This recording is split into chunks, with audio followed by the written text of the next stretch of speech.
Hello students, आपके अपने YouTube channel total accountancy पर एक बार फिर स्वागत है। और इस वीडियो के अंदर हम लोग डिस्कस करने वाले हैं बिजनेस स्टैटिक्स के बारे में। ठीक है, इसमें हम लोग डिस्कस करेंगे बिजनेस स्टैटिक्स के बारे में।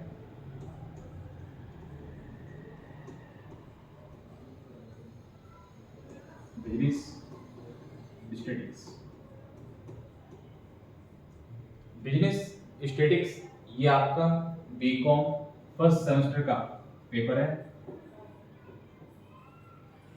बीकॉम फर्स्ट सेमेस्टर ये आपका बीकॉम फर्स्ट सेमेस्टर का पेपर है। और आपको कंटिन्यूस में वीडियो मिलेंगी। हम लोग पूरा कोर्स कंप्लीट कराएंगे, जो भी आपका बीकॉम फर्स्ट सेमेस्टर के अंदर जितना स्टैटिक्स है और स्टैटिक्स में जितने चैप्टर्स हैं, न्यूमेरिकल्स हैं, वो सभी आपको कंप्लीट कराए जाएंगे। तो चलिए, आज हम लोग स्टार्ट करने वाले हैं चैप्टर नंबर 7, जो कि हमारी बुक का न्यूमेरिकल का फर्स्ट चैप्टर है। बुक का देख के तो 7 है, लेकिन अगर न्यूमेरिकल के अकॉर्डिंग देखा जाए तो ये आपका चैप्टर नंबर 7 है, जिसका नाम है केंद्रीय परिवर्तियों के माप। चैप्टर नंबर 1 आज आपका चैप्टर नंबर 1 है। चैप्टर नंबर 1 मैं थोड़ा सा जो इसका साइज है वो और बढ़ा दूंगा। चैप्टर नंबर 1, अब जो चैप्टर नंबर 1 है इसका क्या नाम है? केंद्रीय परिवर्तियों के माप। केंद्रीय केंद्रीय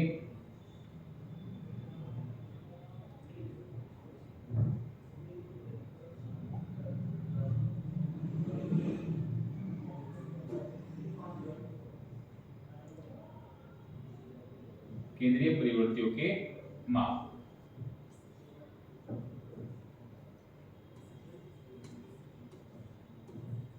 केंद्रीय परिवर्ती केंद्रीय परिवर्ती केंद्रीय परिवर्ती के माप, जिसे हम लोग इंग्लिश में कहते हैं मेजर्स ऑफ सेंट्रल टेंडेंसी। क्या नाम है चैप्टर का? मेजर्स ऑफ सेंट्रल टेंडेंसी, ये चैप्टर का नेम। और देखिए, हम लोग समझेंगे इसकी परिभाषा की जो केंद्रीय परिवर्तियों की माप है, या अपना जो मेजर्स ऑफ सेंट्रल टेंडेंसी, इसका क्या अर्थ है। ठीक है, तो केंद्रीय परिवर्तियों की माप का अर्थ है कि एक ऐसी कोई वैल्यू जो पूरे ग्रुप को क्या करे, उसका रिप्रेजेंट करे या उसका प्रतिनिधित्व करे। देखिए, अगर हम लोग बात करें केंद्रीय परिवर्तियों की माप किसे कहा जाएगा, इसकी परिभाषा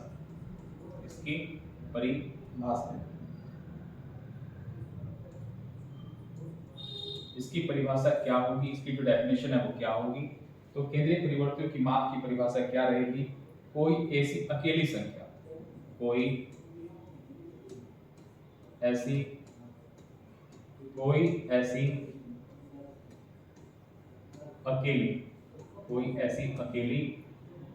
एक ऐसी अकेली संख्या, क्या? कोई एक अकेली ऐसी संख्या जो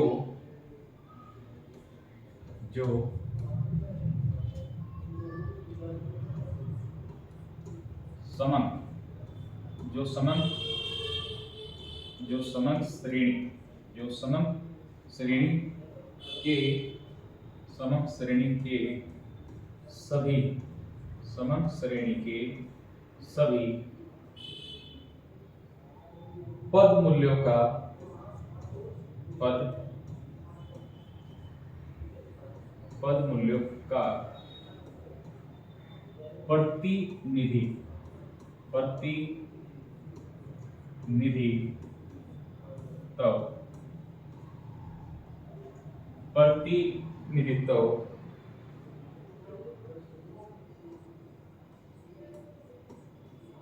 प्रतिनिधित्व करती।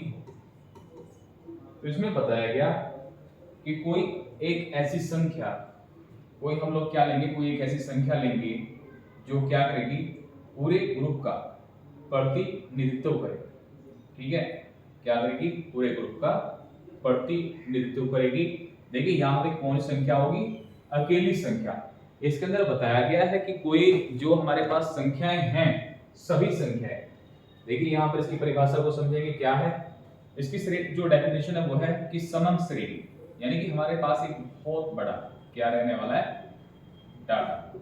हमारे पास कोई डाटा होगा, कोई जो है इंफॉर्मेशन होगी, और उस इंफॉर्मेशन के अंदर जैसे 2, 5, 7, 9, 11, ठीक है, जो ये संख्या दी गई हैं, इन संख्याओं में से हमें कोई एक ऐसी संख्या निकालनी जो पूरी संख्याओं का क्या करे, प्रतिनिधित्व करे। ऐसी संख्या जो पूरी समग्र श्रेणी का क्या करेगी, प्रतिनिधित्व करेगी, उसे हम लोग क्या कहेंगे, केंद्रीय परिवर्तियों की माप।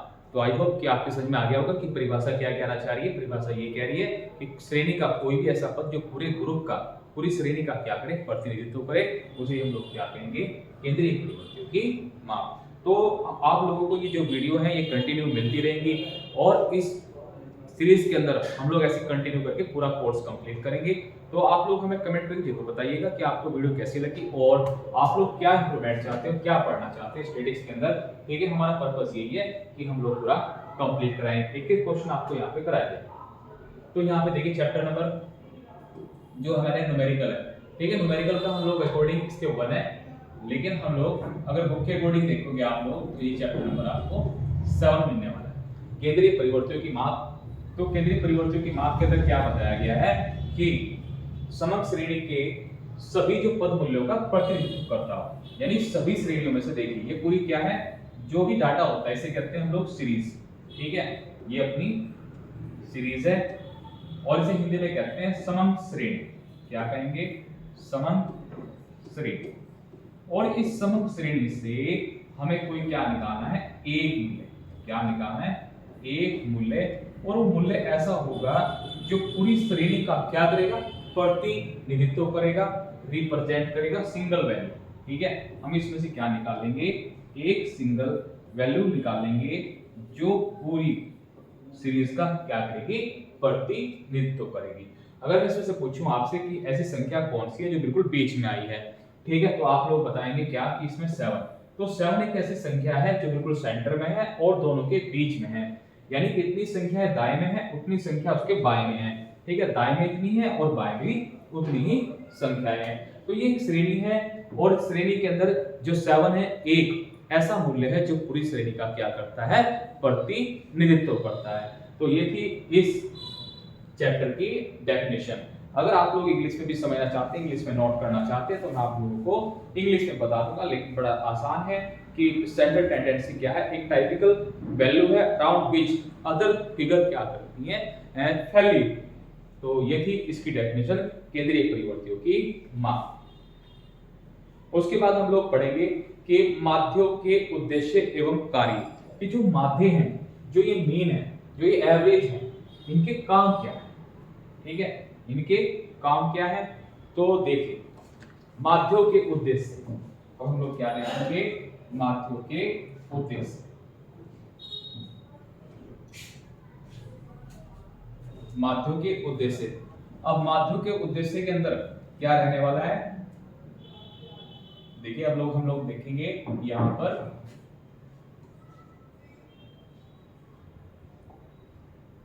माध्य।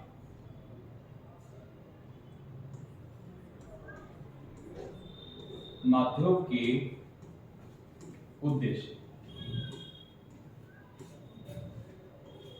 माध्यों के उद्देश्य क्या है, क्या इसके ऑब्जेक्टिव होंगे, तो objective and function of average.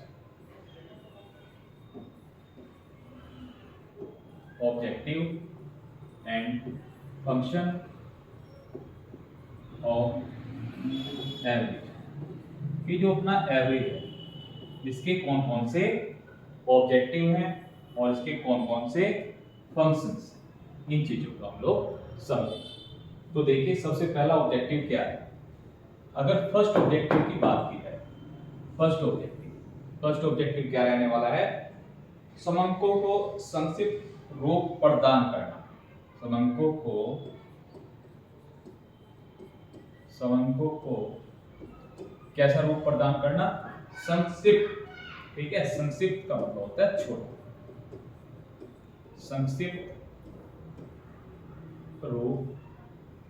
संक्षिप्त रूप प्रदान करना।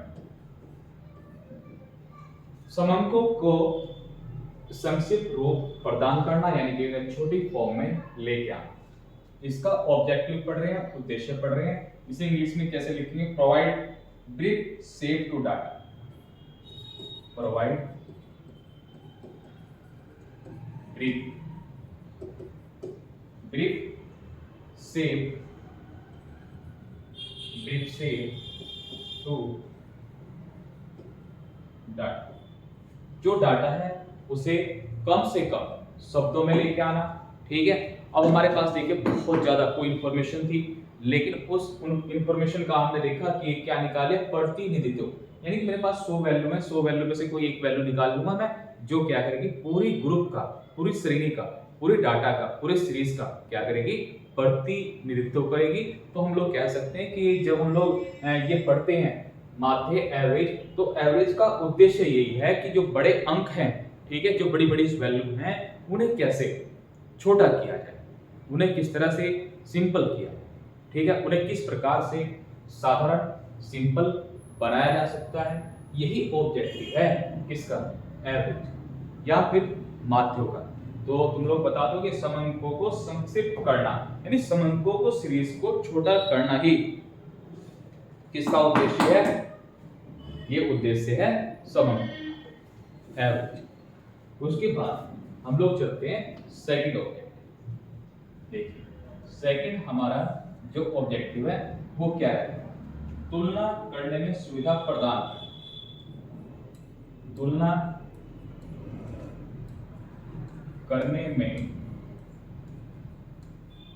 तुलना करने में सुविधा प्रदान करना।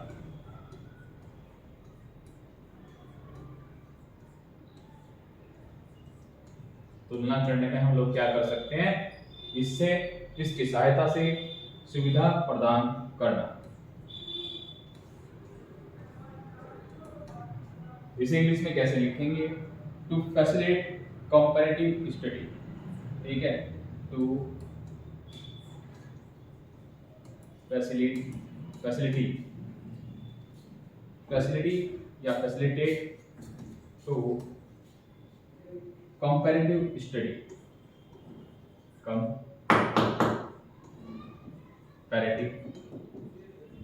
कंपैरेटिव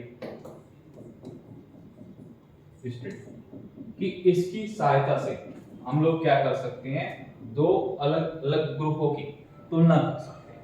जो एवरेज है, जो माध्य है, माध्यों की सहायता से दूसरा कार्य क्या किया जा सकता है, तो माध्यों की सहायता से दूसरा कार्य है तुलना करने में सहायता। अगर हमें दो अलग अलग क्लास के बच्चों की आपस में तुलना करनी है, ठीक है, दो अलग अलग क्लास के बच्चे, उनका कंपैरिजन करना, ठीक, तो कैसे करेंगे, दो अलग अलग कॉलेज है, उन बच्चों का कंपैरिजन करना है कि कौन सा अच्छा कॉलेज है।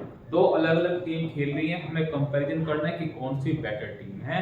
तो एवरेज और, ठीक है, या फिर माध्यों की सहायता से, इनकी हेल्प से हम लोग क्या कर सकते हैं, अपना दो या दो से अधिक जो संख्याएं हैं, अलग अलग ग्रुप हैं, अलग अलग श्रेणियां हैं, उनकी तुलना कर सकते हैं। तो ये पहला ऑब्जेक्टिव था और ये है इसका सेकंड ऑब्जेक्टिव। ठीक, अब हम लोग चलते हैं थर्ड ऑब्जेक्टिव कि थर्ड ऑब्जेक्टिव क्या रहने वाला है। तो जो थर्ड ऑब्जेक्टिव रहेगा वो क्या है, संपूर्ण समूहों का प्रतिनिधित्व, संपूर्ण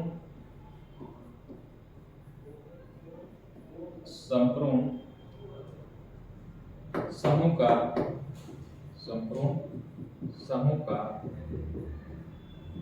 प्रतिनिधित्व, संपूर्ण समूह का प्रतिनिधित्व, to represent the whole group, to represent the whole group। देखिए, दूसरा जो हमारा कार्य तुलना, और तीसरा जो कार्य है संपूर्ण समूह का प्रतिनिधित्व। इसके अंदर ये बताया कि हमारे पास जैसे कोई सीरीज थी जो मैंने अभी आपको बताई थी, 2 है, 7, 5 है।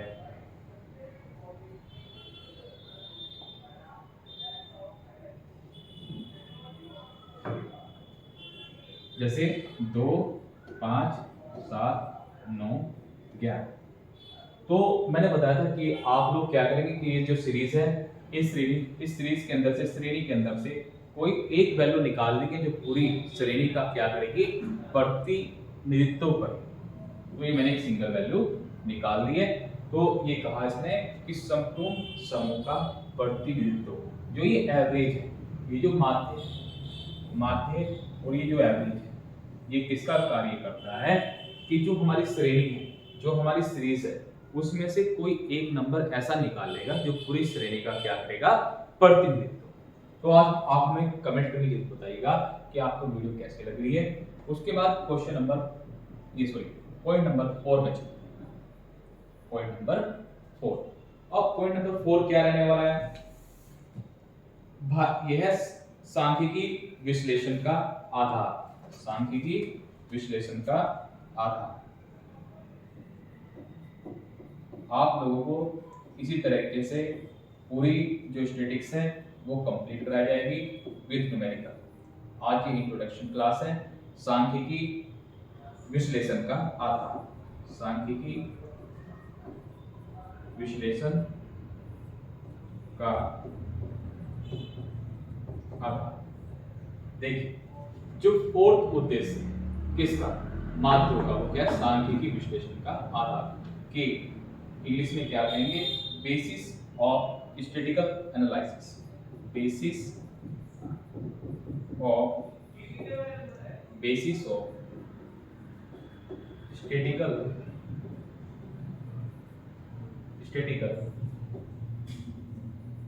एनालिसिस। ये जो एवरेज है, ये जो अपने माध्य हैं, ये साथ साथ किसका कार्य करते हैं, ये कार्य करते हैं समंकों का। ठीक है, जो हमारे पास सीरीज है उनका विश्लेषण कर सके, उनकी एनालिसिस कर सके, ये एनालिसिस का भी कार्य करता है। जिस प्रकार से हमारा कोई बिजनेस चल रहा है, तो इस साल हमारी सेल 10 लाख है, पिछले साल 8 रही थी, तो भविष्य में कितनी हो सकती है, ठीक है, उसका भी ये कार्य करता है, उसका भी काम करता है। कौन, एवरेज या फिर माध्य। तो हम लोग क्या पढ़ रहे हैं कि जो एवरेज है उनके कौन कौन से ऑब्जेक्टिव हैं, कौन कौन से फंक्शंस हैं, एंड उसके क्या उद्देश्य हो सकते हैं। तो आई होप कि आपको वीडियो पसंद आई होगी। और उसके बाद हम लोग चलते हैं नेक्स्ट पॉइंट नंबर 5।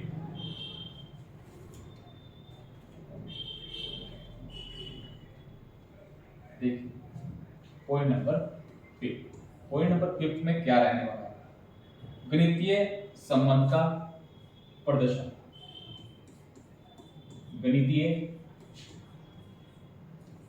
गणितीय संबंध, ठीक है, जो भी हमारा गणितीय संबंध होगा उसका क्या करेंगे, प्रदर्शन। गणितीय संबंध का प्रदर्शन किसकी सहायता से किया जा सकता है, माध्यों की सहायता से। हम लोग माध्यों की सहायता से क्या कर सकते हैं, जो गणितीय संबंध को भी बता सकते हैं कि इनकी संख्याओं के बीच में किस प्रकार का संबंध है। ठीक, इसे इंग्लिश में अगर लिखना चाहें तो कैसे लिखेंगे, यह है प्रेजेंटेशन ऑफ मैथमेटिकल रिलेशंस। ठीक है, तो ये था ऑब्जेक्टिव कि क्या ऑब्जेक्टिव है स्टैटिस्टिक्स का। उसके बाद हम लोग देखेंगे कि माध्यों के महत्व। ठीक है, हम क्या देखेंगे कि माध्यों के क्या महत्व है, हम लोग इसी में कंटिन्यू करेंगे। तो देखिए, मैं बताऊंगा आपको कि जो अपने एवरेज है, ठीक है, तो जो अपने एवरेज है उनके क्या क्या महत्व है, क्या उनका फायदा है। तो प्रोफेसर बावले ने सांख्यिकी को माध्यों का विज्ञान कहा है। जो डॉक्टर बावले, ठीक है, डॉक्टर बावले, ये हमारे बहुत ही फेमस हैं, डॉक्टर बावले इनकी परिभाषा है, इन्होंने कहा है कि जो माध्य है, क्या है? माध्य। माध्य एक प्रकार से विज्ञान है, ठीक है। और किसका विज्ञान है? सांख्यिकी का। सांख्यिकी को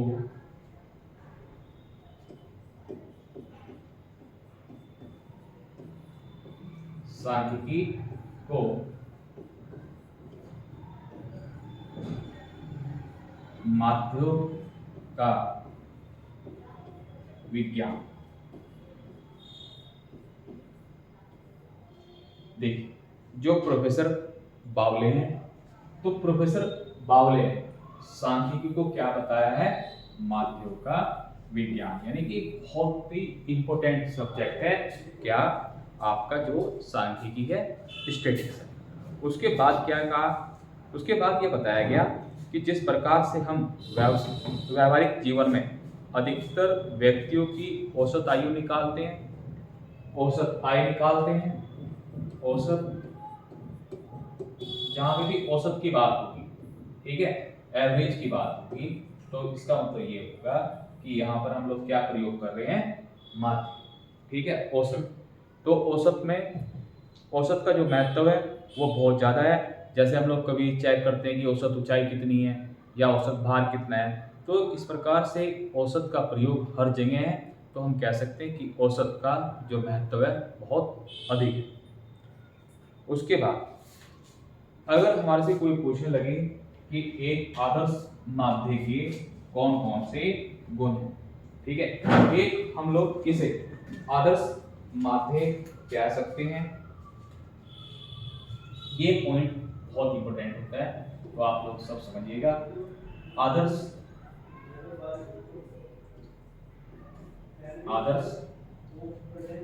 या श्रेष्ठ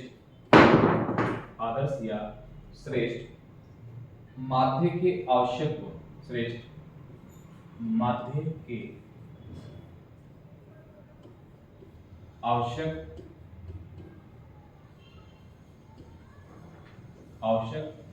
गुण। एक श्रेष्ठ या आदर्श माध्य के कौन कौन से गुण हो सकते हैं? तो एक जो सबसे अच्छा माध्य है उसमें कौन कौन से गुण शामिल होने चाहिए, ये सब बच्चों को पता होना चाहिए। देखिए, एसेंशियल फीचर्स, ठीक है, एसेंशियल फीचर्स या फिर properties of an ideal average,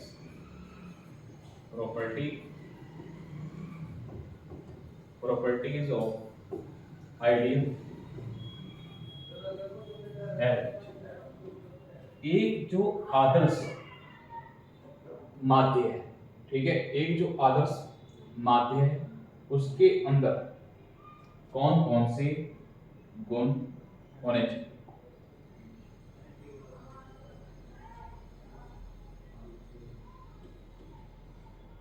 उसके अंदर कौन कौन से गुण होने चाहिए? आइडियल एवरेज की क्या प्रॉपर्टीज हैं? सबसे पहले जो एक अच्छा माध्य माना जाएगा, एक अच्छा माध्य वही माना जाएगा जिसके अंदर कुछ गुण होंगे, और जो सबसे पहला गुण है वो क्या होना चाहिए? गणना करने और समझने में सरल, गणना करने तथा समझने में सरल। सबसे पहला गुण बताया गया कि जो माध्य है, माध्य का जो सबसे पहला गुण है वो क्या होना चाहिए? एवरेज। हमारे पास बहुत से एवरेज है, तो बेस्ट एवरेज कौन सा होगा? बेस्ट एवरेज या आदर्श माध्य वही होगा जो गणना करने में सरल तथा समझने में सरल हो, ठीक है। इंग्लिश में हम कह सकते हैं easy to compute and understanding.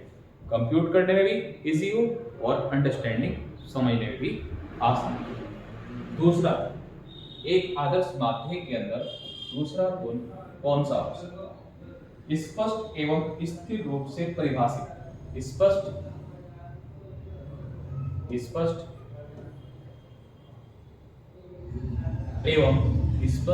एवं स्थिर। स्पष्ट एवं स्थिर स्थिर रूप से स्थिर रूप से परिभाषित, जिसे क्या किया जा सकता हो, स्पष्ट एवं स्थिर रूप से परिभाषित किया जा सकता हो। अगर कोई माध्यम मुझे निकालना है और माध्यम निकालने में बड़ी कठिनाई का सामना करना पड़ता है, वो स्पष्ट ही नहीं है, आप करेंगे कुछ और आंसर आएगा, मैं कर रहा हूं कुछ और आंसर आ रहा है, तो ये क्या है कि स्पष्ट नहीं, क्या स्थिर होना चाहिए। स्थिर का मतलब कोई संख्याएं हैं, मैं कैलकुलेशन करूं, आप करें या कोई और करे, हमारा सभी का आंसर एक आना चाहिए, तो हम कह सकते हैं कि जो माध्य है ये एक आदर्श माध्य है। उसके बाद तीसरा गुण क्या होना चाहिए, एक आदर्श माध्य के अंदर तीसरा गुण क्या होना चाहिए, तीसरा गुण है सभी मूल्यों पर आधारित, सभी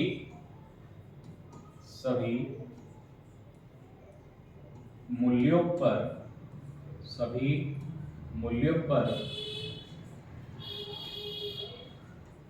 आधारित, सभी मूल्यों पर क्या होना चाहिए, आधारित। यानी कि देखो, अगर मैंने 2 7 9 11 15 17 इस तरह से अगर कोई संख्याएं लिख दी, ठीक है, इस तरह से मैंने कोई संख्याएं लिख दी है और मैं फिर क्या निकालने लगूं, उसका माध्य निकालने लगूं, तो सभी संख्याओं का प्रयोग होना चाहिए। ऐसा नहीं कि मैंने स्टार्टिंग की कुछ ले ली ऐसे छोड़ दिया, लास्ट की कोई ले ली ऐसे छोड़ दिया, कहीं से भी कोई भी संख्या ले ली किसी को छोड़ दिया, ऐसा नहीं होना चाहिए। सभी मूल्यों पर आधारित होना चाहिए, ये एक आदर्श माध्य के गुण। उसके बाद फोर्थ क्वालिटीज क्या होनी चाहिए, निर्देशन उच्चावचनों का न्यूनतम प्रभाव, निदर्शन, ठीक है, निदर्शन एवं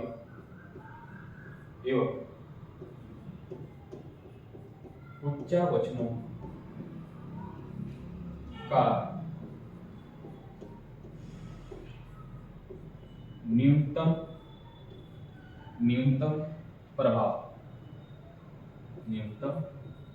प्रभाव, इसका मतलब ये है कि आदर्श या सर्वश्रेष्ठ माध्य उसे कहा जाएगा जो सैंपल या फिर फ्लैक्चुएशन, उतार चढ़ाव से अधिक प्रभावित ना, ठीक है, कि संख्याएं बड़ी आ गई तो आंसर बड़ा आ रहा है, संख्याएं छोटी है तो आंसर छोटा आ रहा है, ठीक है, उसके अंदर उच्चावचन नहीं होना। उसके बाद पांचवा पॉइंट आसान है, देखिए, एक आदर्श माध्य के अंदर गुण क्या होने चाहिए, बीजगणितीय विवेचन संबंध,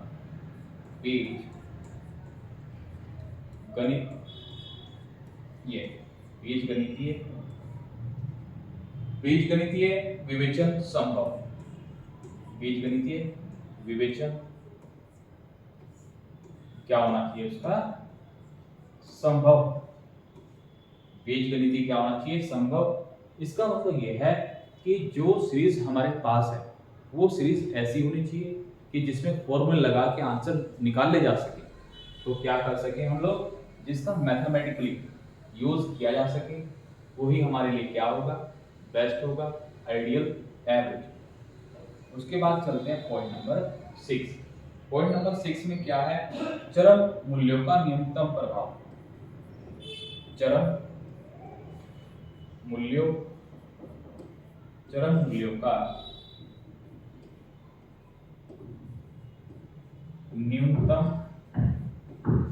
न्यूनतम प्रभाव, कि जो चरम मूल्य, देखिए चरम मूल्य किसे कहते हैं, चरम मूल्य किसे कहते हैं, जैसे ये शुरू वाली वैल्यू है और लास्ट वैल्यू, ये है हमारी एक्सट्रीम वैल्यू,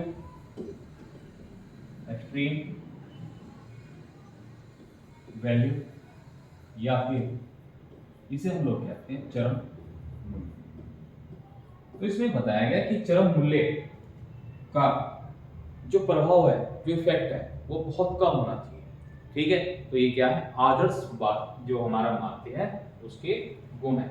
इसका जो सबसे लास्ट गुण है, ठीक है, इसका जो सबसे लास्ट गुण है वो क्या है, प्रतिनिधित्व मूल्य, प्रतिनिधित्व मूल्य। प्रतिनिधित्व मूल्य का अर्थ क्या है?